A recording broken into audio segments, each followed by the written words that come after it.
Crowley lost a primary challenge to a 28-year-old political newcomer. Alexandria Ocasio-Cortez, who is a self-described Democratic Socialist, spoke to Poppy Harlow last hour about her surprise victory. We won because we organized.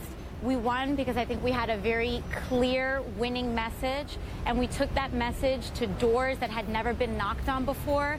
We spoke to communities that had typically been, I think, dismissed, and they responded. You know, when people feel like they are being spoken directly to, I do feel like they are willing, they'll do things like turn out in an off-year midterm primary.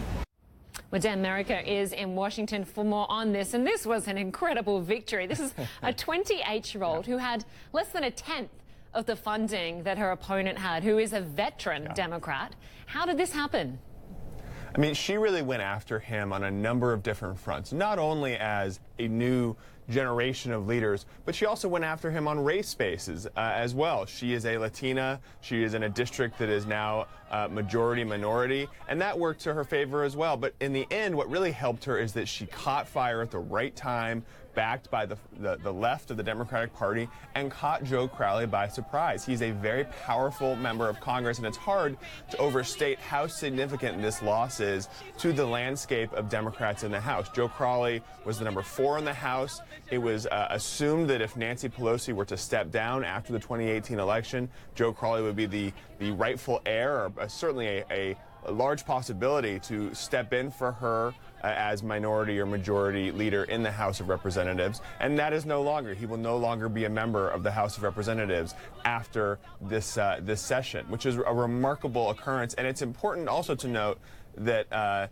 Ocasio-Cortez also went after him on policy matters. She backed defunding ICE, the immigration services here in the United States. She backed Medicare for All, which is basically a Canadian-style health care proposal here in the United States. All of that is seen as far to the left of the Democratic Party, but it worked in this New York metropolitan area district. Now, will that work nationwide? That's what remains to be seen, and that's certainly what Republicans are going to raise as they analyze this race and the importance of it on the broader context of what happens in 2018.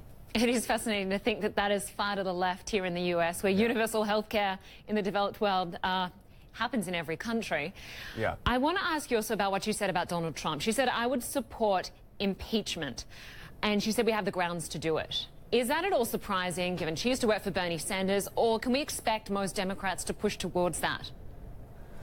It's a balance that Democrats are trying to grapple with right now. I think there are more Democrats in the United States that support impeachment who may not be saying it publicly. She is someone who is clearly saying it publicly and said it on CNN a few hours ago.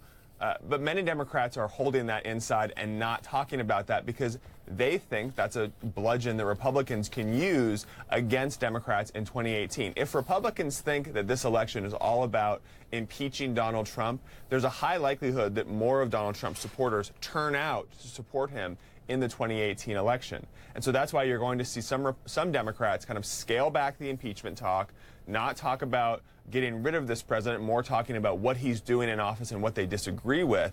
But she has clearly taken a different tact, and it's worked for her. It worked for her in the primary. She was a refreshing candidate that many people gravitated towards, and it wasn't even close. It's worth noting that Joe Crowley is a powerful member of Congress, but it wasn't a close race. She won by double digits over someone that really did not expect this kind of challenge. So I think maybe other Democrats will take cues from her.